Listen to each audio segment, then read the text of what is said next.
Hello, everybody, and welcome to Two Geeks and One Noob, where we gather friends of similar interests and maybe not so similar and discuss, joke, learn more about, and generally have fun with geek culture. Today, we are talking about Transformers Rise of the Beast. That movie just came out not too long ago, and boy, oh boy, was it good. Uh, yeah, let's get this conversation started. What'd you guys think? I had a blast with it. I have seen all but Bumblebee from the Transformers movies, and that wasn't just not being interested. That was just not getting a chance to see it. But I mean, I have absolutely loved these movies. I know that they are not good, like story wise per se, but I mean, they're just fun movies to kind of turn your brain off and just enjoy and relax. And that's exactly what I use them for. So I had a lot of fun with it. My only complaint was that we didn't see Rat Trap in it, but outside of that one complaint, I just had so much fun with it. I will echo that one complaint. I grew up on Beast Wars, great show. Full confession though, I think I haven't seen a single one of the Transformer movies since Shia LaBeouf was no longer starring in them. You're not missing a ton by missing those ones. The best thing about them is that they brought in the Dinobots. But outside of that, like the stories weren't as good in the fourth and fifth one as they were in the first three, in my opinion. I mean, again, these stories are still kind of mid, regardless. Honestly, I will say that the best one since the Shia LaBeouf ones was definitely Bumblebee, though. Like aside from Rise of the Beast. Yeah, I mean, I've heard nothing but good things about Bumblebee, so it's definitely on the list, and I'm gonna get to it eventually. But I don't have Paramount, so that's like stopping me for seeing it for the time being. Yeah. I was gonna say I think I have the DVD, so if you want to borrow it, you can. I might have to take you up on that because it's definitely been one I've wanted to get around to. I just haven't had that chance. So yeah, it's really good, and of course Haley Steinfeld being in it is really good. Oh yeah, I mean she's great in everything she's been in. Like I haven't seen anything that she wasn't good in. Even if like the movie itself wasn't great, she does well. Right. Yep. I think I guess I technically have two complaints with Rise of the Beast, and that being like the human characters. One felt necessary to the story. The other just felt kind of there. Like I don't feel like the story would have changed too much without that character. Not that like the actress is a good actress. I just don't think the character really like meshed with me personally, if that makes sense. They used her kind of as a Deus Machina or Deus Ex Machina. Yeah. Not quite that level, but very much, oh, hey, she has that special talent or special skill. And then they kept egging that forward in ways that didn't feel quite thought out. Yeah. Mm-hmm. She did a fantastic job with what she was given. Yeah, I agree.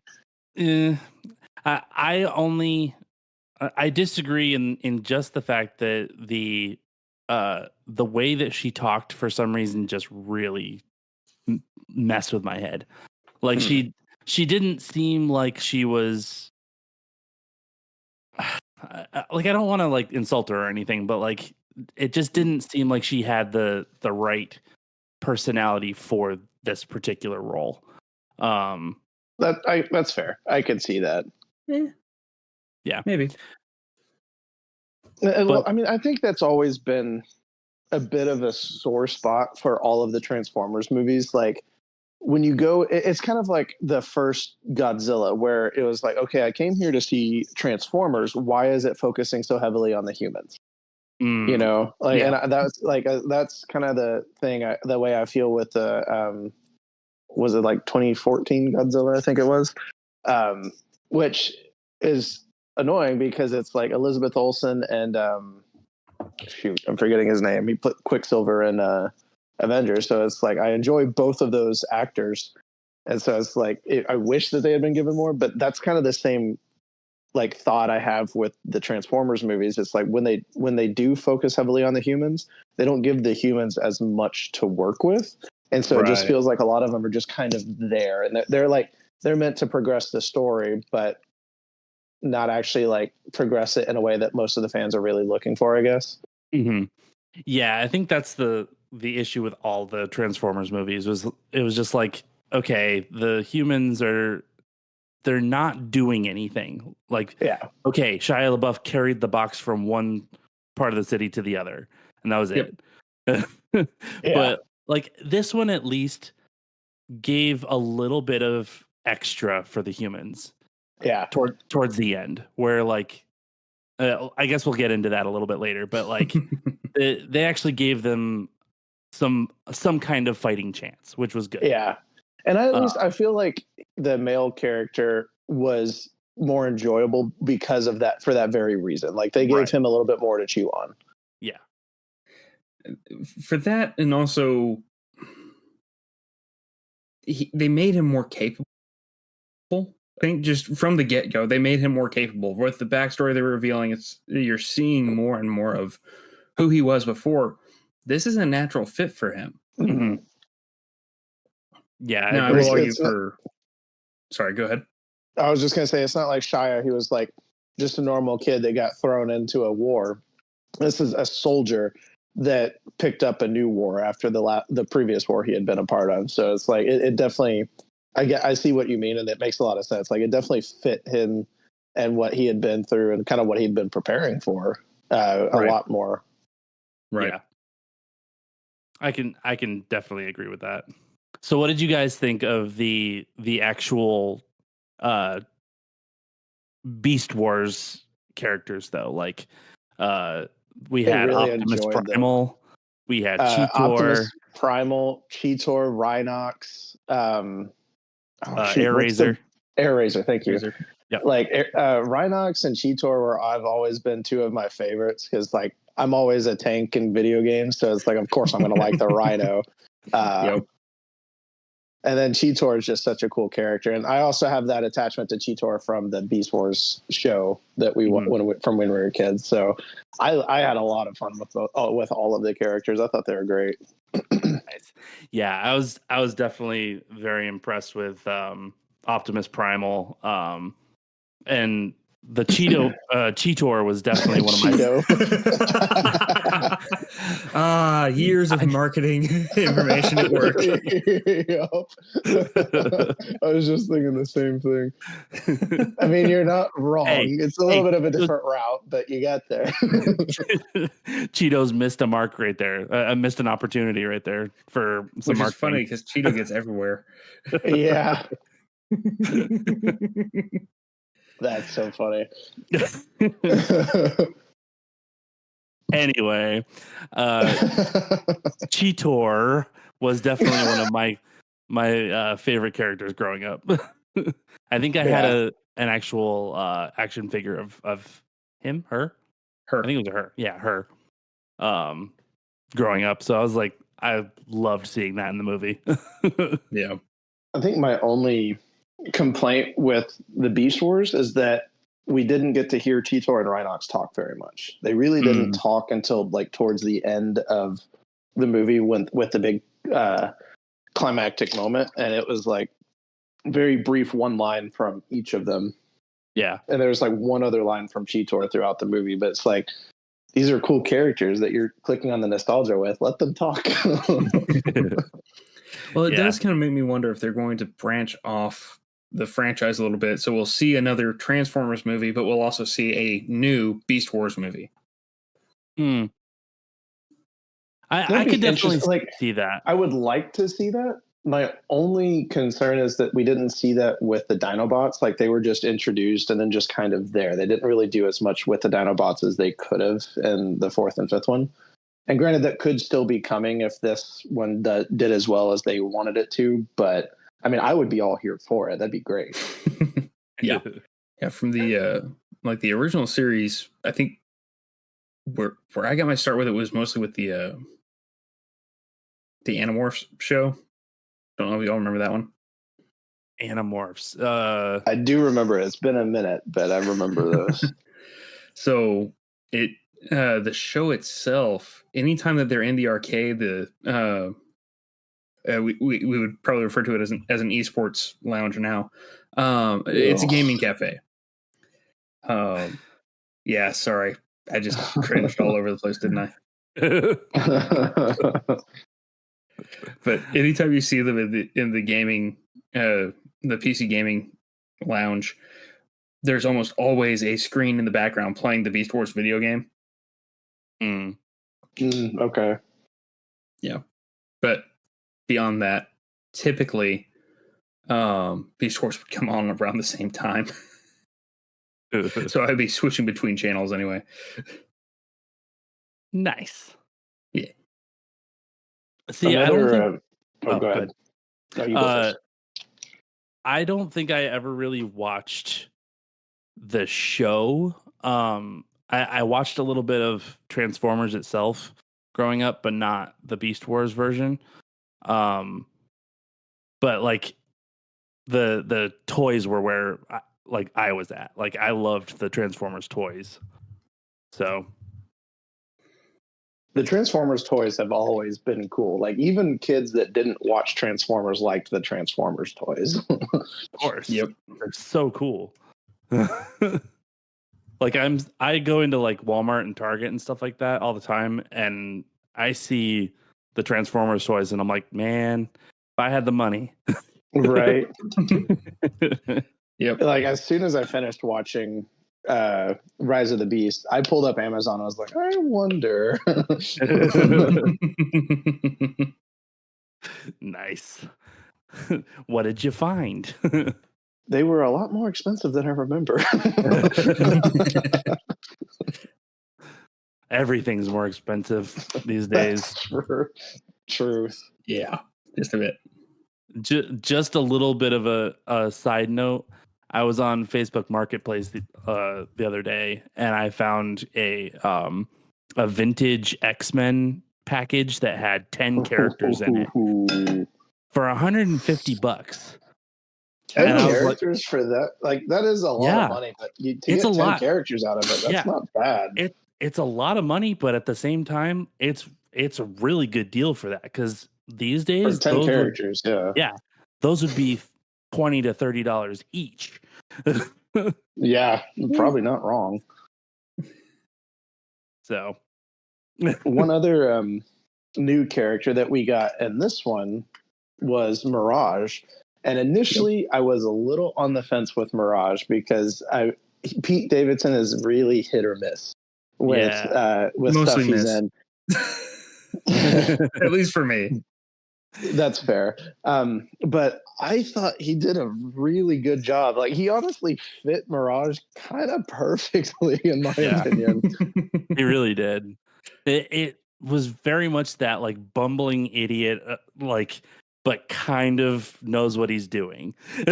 Yeah, kind of a savant. Yeah, basically.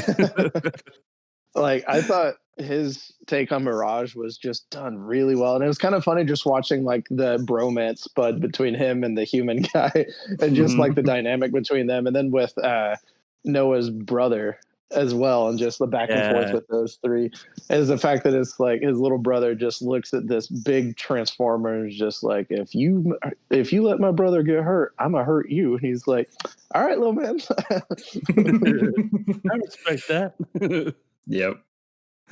Yeah, I think it's I think it was the dynamic there that really fit, and it's a shoe-in personality for Robinson. Mm-hmm. Davidson. Right. Yeah. Anyway, it's a shoe-in. It's a shoe-in personality for Davidson. Yeah, it is. It fit the him, and he fit the character perfectly. It was a really good casting decision on their part. Like, just ended up working out perfectly. Yeah, it's like they always have like one or two new ones that are introduced in like every Transformers movie, and then they like half the time don't even do very much. Like Ironhide was brought in the first one, and he was like this cool boss tank type guy, and then just didn't really do a whole lot in the movie, and then just kind of died with a whimper. So like I don't think they used him as well as they could have. It's like Optimus and Bumblebee are always like the draws. So of course. Yep. And the fact that they, well, actually, Caleb, to your earlier comment and my earlier hope, that might be our indication that we're not going to see a Beast Wars spinoff, because Rat Trap was always kind of the Bumblebee of the Beast Wars series. Yeah. Which they could do a spinoff and like bring in Rat Trap for the spinoff. True.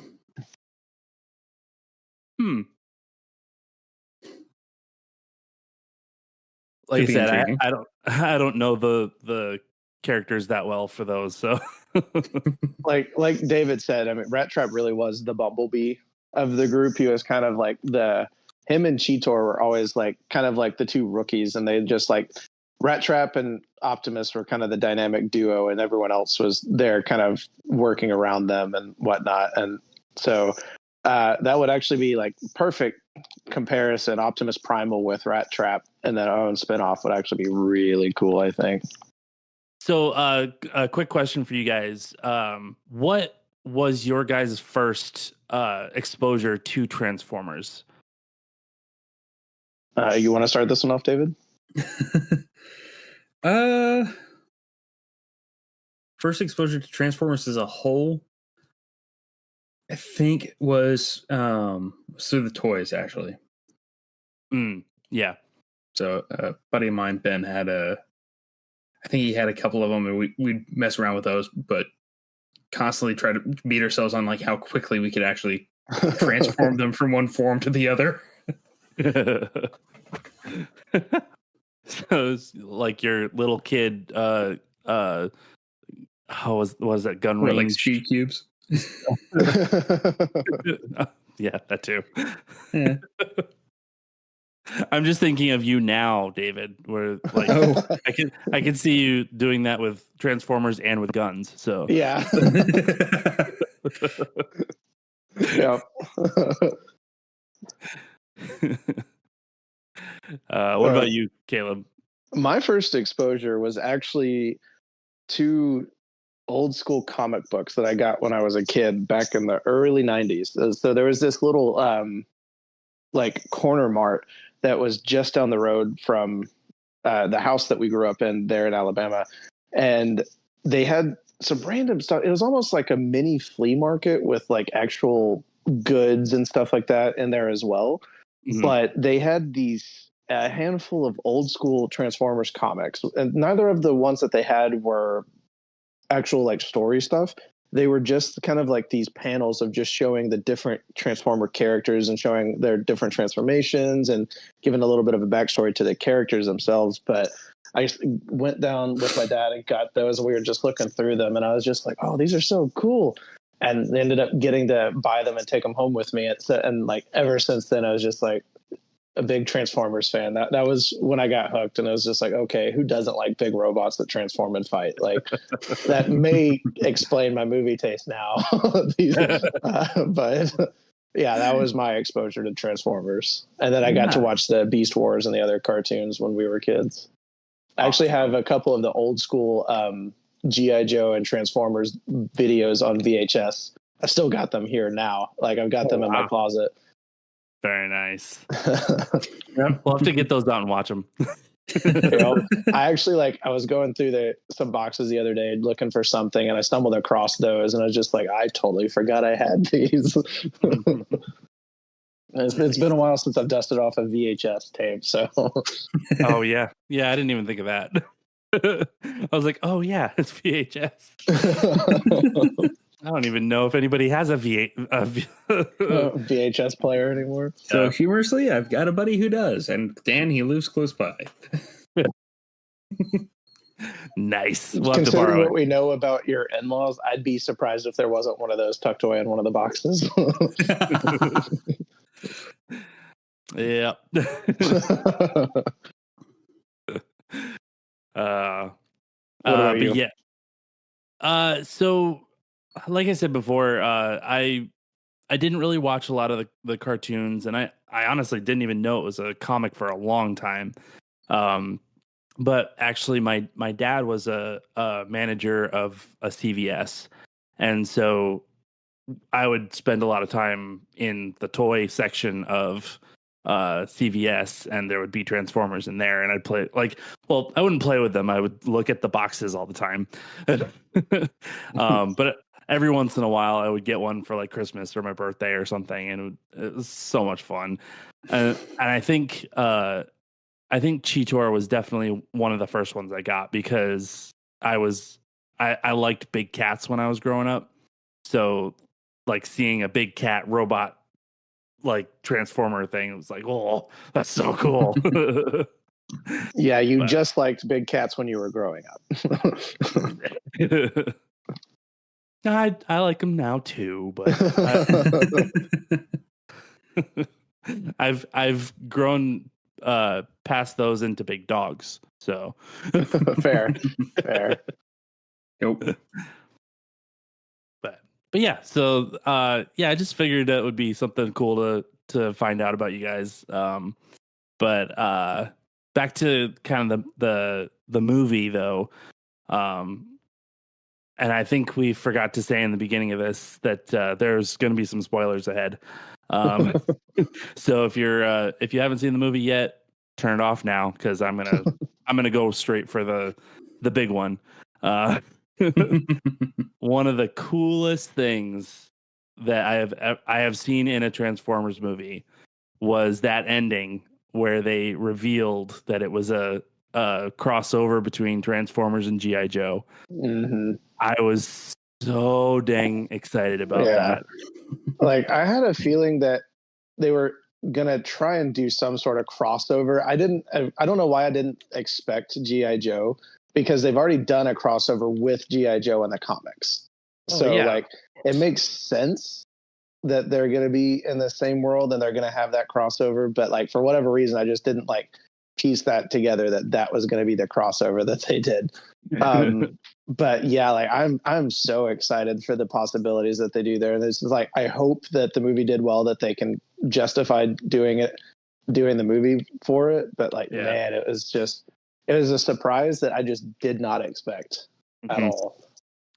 And it does make sense that they do the crossover with GI Joe because partly because of the comics, but also they have that moment where Mirage transforms into a suit for Noah, and it looks very reminiscent of the suit that Channing Tatum's character wore in the first GI Joe movie back in Yeah. the early 2000s. And I didn't make that comparison initially. It was upon like rewatching it that I kind of like it clicked with me. I was like, oh, that's what they were doing there. And granted, I don't know for sure that that was the shout out that they were trying to make with that, but it's so like it's so similar that I'm be inclined to believe that there was some sort of comparison being made there, especially since they were making that connection to the GI Joe universe. Yeah. Right. Which I guess it kind of leads into it. So Rise of the Beast occurs, the story happens in 1994. When does the first G.I. Joe movie take place? I think it's in the early 2000s. Yeah. I think it's pretty much around the same, like a little bit in the future of when it was um, filmed. Okay. So So it could be that they're setting up for a prequel of sorts, Could if be. not a complete reboot. Could be. I could see them going the reboot route because the first one didn't do great in theaters and the one with Dwayne Johnson did better, but it still didn't like make a whole ton of money. So I could see them going the reboot route and just trying to like restart from scratch with new budget, new animation, or not new animation, new CGI, and just kind of run with that. yeah. Which, Animation CGI, it's close. like, I didn't mind the one with Dwayne Johnson. I honestly thought that one with Channing Tatum was more entertaining personally. It felt more like G.I. Joe, whereas the one with Dwayne Johnson just like a normal action soldier movie to me personally. But Yeah, I definitely agree with that because the first one was like, okay, these are all these for sure GI Joe characters and like and all their gadgets and all their uh cars and ships and stuff like that. Whereas the second one was like, okay, we're not GI Joes anymore. We're just people. Yeah. Which I guess it almost felt like they did that intentionally because like with how they like, we won't get into that because that's an entirely different topic for the day. But like the way that they did the movie, it almost felt like they kind of just intentionally wrote it off as like, okay, we're not Joes anymore. It's just soldiers. I would be okay with the reboot. I just think it would make more sense, especially with how the last two movies went and just kind of the direction they went. Like, I think rebooting it would just make a lot more sense. Though I will say, getting Joseph Gordon-Levitt as Cobra Commander, that was quite the interesting casting choice, and I'm here for it. It's kind of weird to see him as a bad guy. Yeah, I know, right? Yeah, and then also kind of going back to the Transformers movie too was when they showed what it was, because at first I was like, oh, you know, they're bringing back Sector 7 or something like that.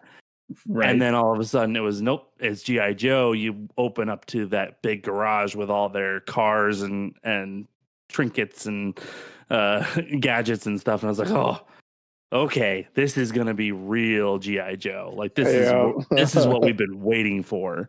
Yeah. And I'm looking up the actor's name. I can't remember his name, but the actor they cast for the interview, I think they set that up to be a red herring because in almost every single role he plays, he's a villain. Yeah, and that was your immediate comment. You're like, "Oh, he's a villain. What are they gonna do now?" Like you and me and Dan are just sitting there looking at you like, Oh man, that was so funny. As soon as they got to the interview, like Caleb and I were just both looking at you, looking at each other, looking at you, waiting to see if you got it. Like what would be the big like reveal there? And it's like, is he gonna get it? And it was making it even funnier when you were like, "Oh, he's always a villain. He's going to be a bad guy," and it was just like, surprise! You're wrong. Yep. And then when it did finally click and they showed the card, the look on your face was exactly what we were looking for. It was awesome. Who was the actor, by the way? I'm still looking. Okay, all right. Excuse me. Yeah, the Michael Kelly. Michael Kelly. Okay, yeah, he does play a villain in a lot of stuff. Yeah, he's dang good at playing a villain. Oh, very good. He's very good at the villain. Yeah. Sorry, I gotta look it up. Oh, that guy. That's right. Okay. Yep. Yeah, because he's in a lot of movies, and he is. Well, it's funny though, because there's certain ones that he's played. He's played good guys in some things though, or somewhat impartial background characters, or that. Well, I mean, in like Agent Fuller and Now You See Me is kind of a neutral character. Yeah. And he's not on the protagonist side, but he's not a bad guy either. Yeah. He's a good cop. He's just kind of a, jerk. So, what did you guys think of the way that they did Scourge for this one? Like, I personally really enjoyed Scourge and just the build up with his character being like that villain. And I thought it was really cool, the little like cameo things that we got to see as well with the other Transformer logos on his shoulder that he had been taking. Mm-hmm. I thought that was really cool. And that opens up the door for even more it's like spinoffs or at least other characters that they can bring in down the road. So I'm curious what you guys thought of all of that. I definitely enjoyed it a lot. I liked that they made it where he wasn't just like a one-off, like he was a one-off in some ways, but also like they made it difficult. Like it Mhm. wasn't just like, oh, we have one fight and we're done. No, like it was hard for them to fight him. Yeah. Yeah. Even with Optimus Prime there, like he made issues for them, And then like also like poisoning Air Razor and stuff too. That was like, okay, that's something different. Hmm. Yep. Well, I also liked how, okay, so bit of a tangent. I like how they portrayed the poison or infection pervading over each of the Transformers. It's Yeah. rust. It's Yeah. rust and Yeah. oxidization. So it's a literal decay. Yep. Yeah. But it also takes a hold of their mind as well, Right. to where it almost makes them go crazy, but like on an evil side of crazy. Yeah. And Yeah. what's really sad is whenever I first started making that connection of, oh, hang on, her wings getting more corroded, more corrupted. My first thought was, oh, sort of like Mad Max. Like there's a crossover no one wants. Right. Right. I don't know. Are they owned by Hasbro? No. I'm sure Thank Hasbro goodness. makes giant boomerangs. Oh. We making what are we referencing here with the boomerang? Because that could also go Avatar. Which I do think Hasbro owns the rights to, effectively. So in I can't remember if it was this. It's either Road Warrior or Thunderdome, the second or third Mad Max movie. The an oversized boomerang is used as a very iconic departure for a character. Okay. All right. So here's a question. I again a little off topic, but we're seeing the crossovers. We're seeing some Hasbro things come together. What other Hasbro things do you think could be brought into this world, or make some cameos, or something like that? Because I have one in mind. It would be super funny. I would love to see a like a Rock'em Sock'em Robots movie. Oh wait, no, they did that. That's Real Steel. Yeah. What about Battleship? Oh wait, no, they did that too. Yep. No, and I think what would be really kind of funny is if Hasbro does a Hot Wheels crossover with this. Oh man, it's just Fast and the Furious, though. True. No, it's a different property entirely. True. And they'll probably still cast The Rock in. and or Vin Diesel.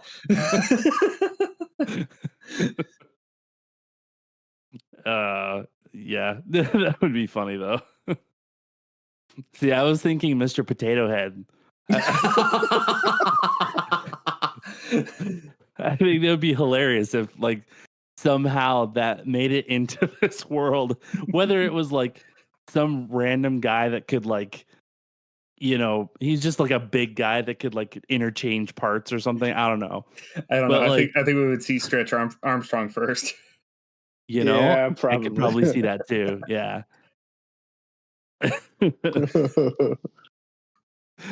What about you, Caleb? Can you think of any of it? I'm blanking on some of the Hasbro titles.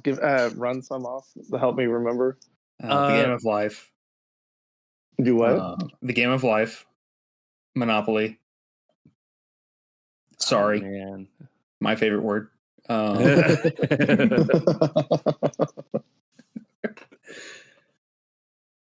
Right here. Let me look up some real quick so I can give you a decent answer. I'm on the Hasbro web. Guess who? In there. If they do a Guess Who movie based on the game, I want to see Samuel L. Jackson playing it. Yeah. They're playing See, one of the lead characters.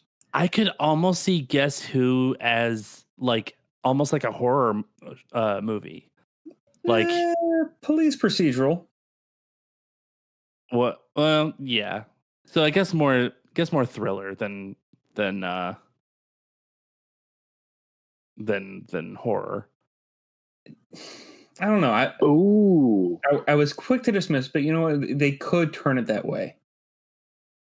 How about Power Rangers? Wouldn't they Yeah. have to get the rights from Bandai again? Based on what I just looked at, it's listed as Hasbro. Okay. If it is a Hasbro property, like that could be a pretty interesting one. Could you imagine Optimus Prime versus a Megazord? Dude.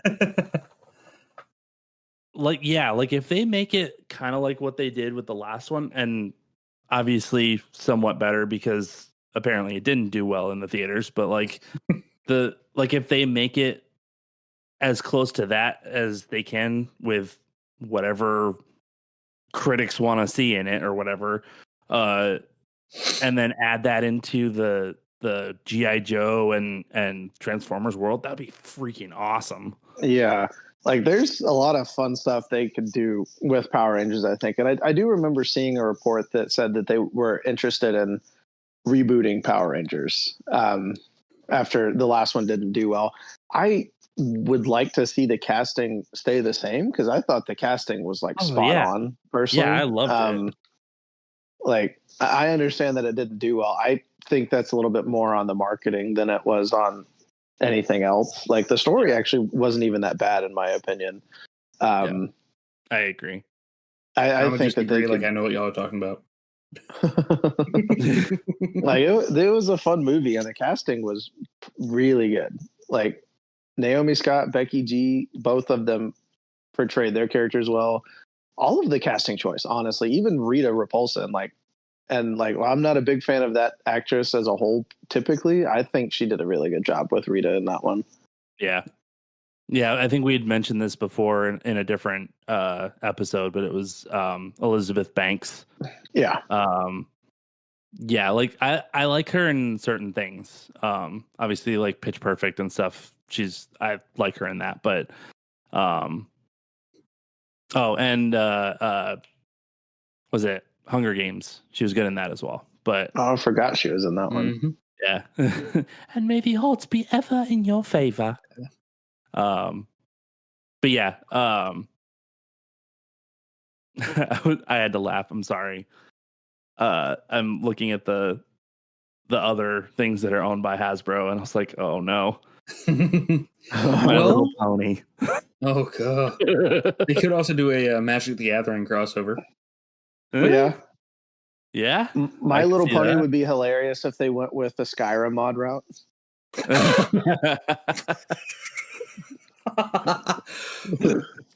Well done. Yep, well done. That's awesome.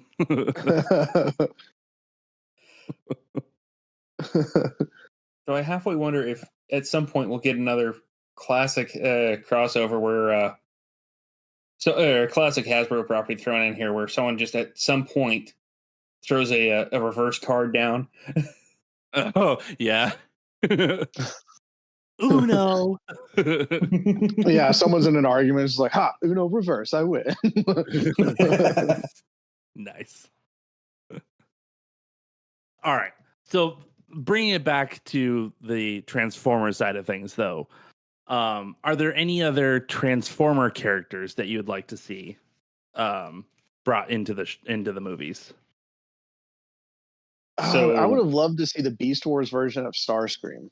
Like, I think that would have been really cool, and see the actual like T-Rex version of Megatron. That would have been cool. I mean, they've brought in so many other characters already. It's hard to say like which ones I would want to see. There's a few of them that they've done previously that I would like to see them do better. Mm-hmm. Yeah, like one that I would love to see, keeping with the question real fast, would be Noctoro. Okay. So later on in the animated series, they did this weird chimera type storyline where different some of the Transformers were fusing with different animals, and Nocturo was one of the Decepticons. It was a bull and a bat, I think. Really just cool design. But as far as other Transformers, I genuinely don't know at this point because I've kind of lost track of which ones we've seen and which ones were yet to be introduced. Gotcha. Unless I'm forgetting, I don't think they've done Soundwave, and that one would be a pretty cool Decepticon to bring in. Soundwave. That's the one that had the big like cassette tape cartridge on his chest, and had a smaller Decepticon that would transform from the cassette tapes. Okay. For some strange reason, I thought we'd seen Soundwave, but Caleb, I'm sorry, but while you were describing that, all I could think of is they can telegraph him popping up later on in one of the movies by having a Teddy Ruxpin throughout the film. Well, he's like the normal size of a Transformer, so it's like it is a massive cassette tape that he's rocking. The only thing I can think that they've done with Soundwave, they did the either the third or fourth one. There was like a satellite one that was like doing stuff from space for the Decepticons, and I think that may have been a semi version of Soundwave. But like, I want to see more than that because just chilling in space isn't like enough. I want to see the character actually be present and do something and be a threat. Right. Yeah.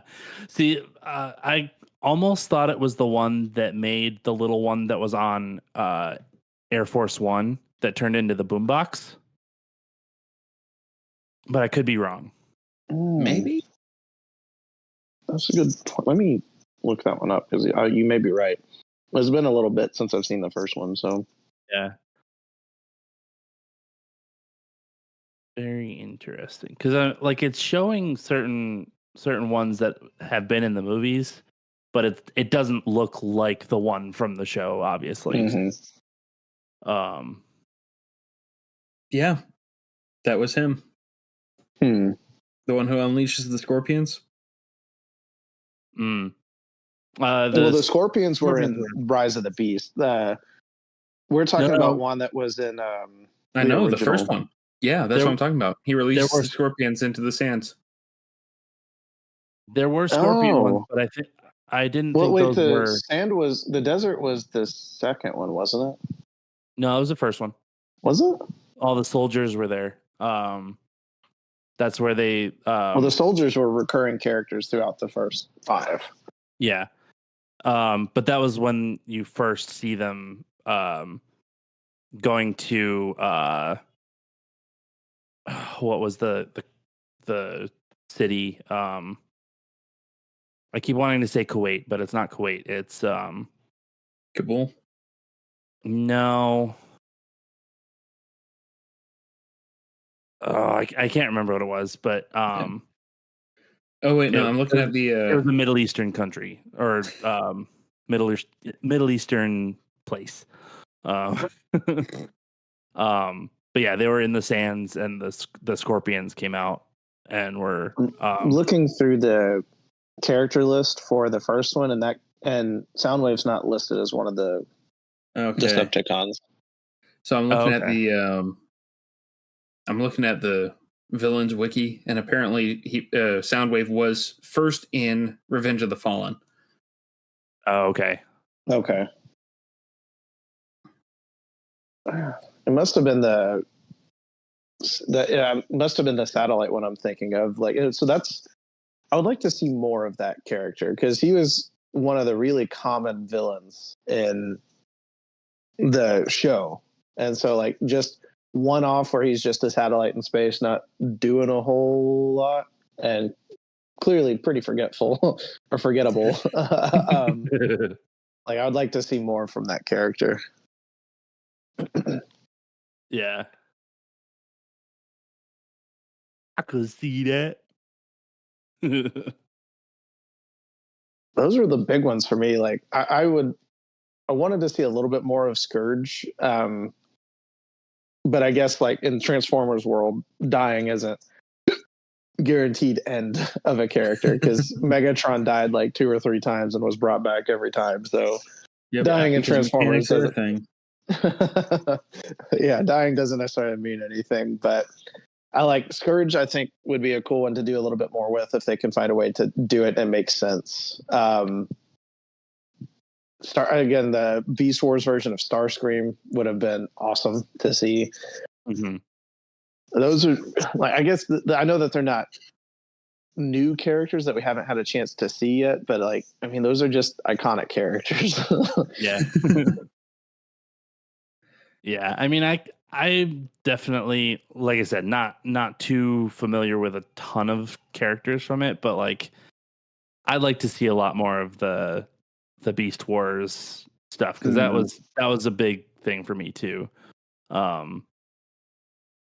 I'm trying to remember I would some love of. to see more of the Dinobots and not just the like silent versions that are just kind of present that we got from the 4th and 5th movie. Like actually let them like do the full Dinobot storyline. There's so much that they could do with that I think that would be a really fun one to venture into.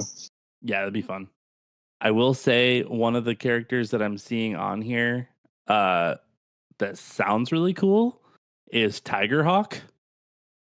It's apparently a fusion between Tigatron and AirRaiser, which I think Oh, that would be a cool way to bring AirRaiser back is to make it a fusion between one and a different one and her.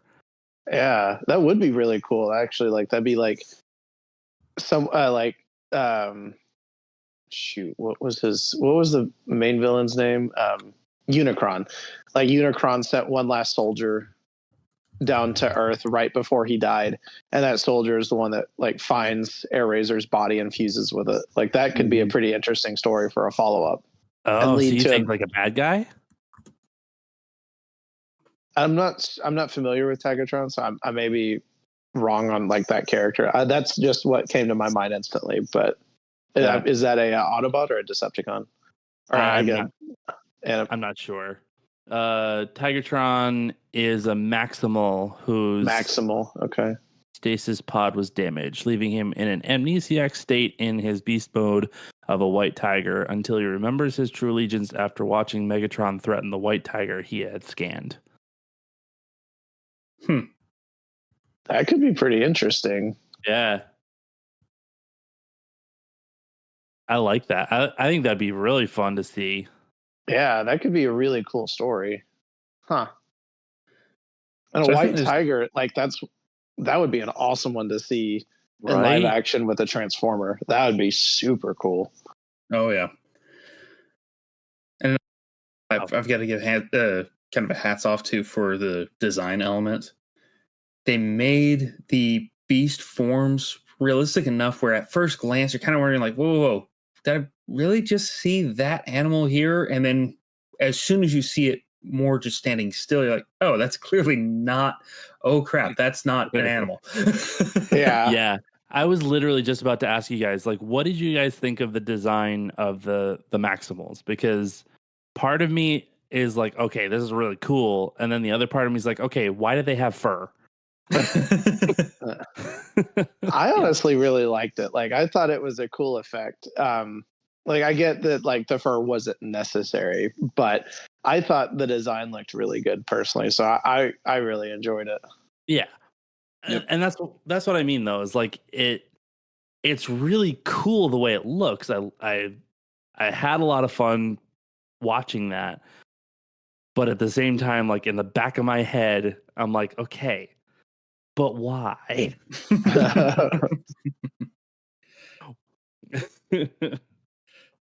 Yeah. But I guess it's one of those things that you just never know. But Like the only story driven reason I can think of why they would still have fur was it helps continue the illusion that they belong there, that they can hide better. Yeah, I could see that argument. I can't think of anything else that would make sense. So like, we'll run with that. Seeing a 20-foot cheetah was probably Yeah. not the most incognito. Probably not. Probably not. That's why he's just got to move fast through the jungle. Right. Sure. Granted, seeing a rhino running through the jungle wasn't very incognito either. Yeah, but that was at least somewhat on the right size meter. Like, those are big, you know? Size, yes. Hemisphere, no. Yeah. True. Good point. Well, no. I guess the savannah is on the northern hemisphere. Moving on. Sorry, I'll shut up. Though I have to admit, it would be a little bit on the nose if. Who is the lion? Oh, shoot, I'm forgetting. I know who you're talking about. I can't remember the name though. I think it would be pretty funny if they bring him into a live action version and they replace the actual hair of his mane with lion's mane mushroom. It would make a little bit more sense, just a bit. That would be kind of funny. There's plenty of other animals that they could do some fun stuff with. Like a yellow jacket would be a fun one to bring in. Yep. Yeah. Yellow jacket. The Beast Wars Starscream. Yeah. Well, I think that most of the Decepticons in the show were all insects, if memory serves. Yeah, with the exception of like Megatron, who was doing that, who was a T-Rex. But yeah. Well, I think that'll about wrap us up for this episode. If you guys are enjoying the episodes, we would encourage you to share it with your friends and family and just send us some love on social media. But otherwise, we will catch you next time. Thanks, everyone. Bye.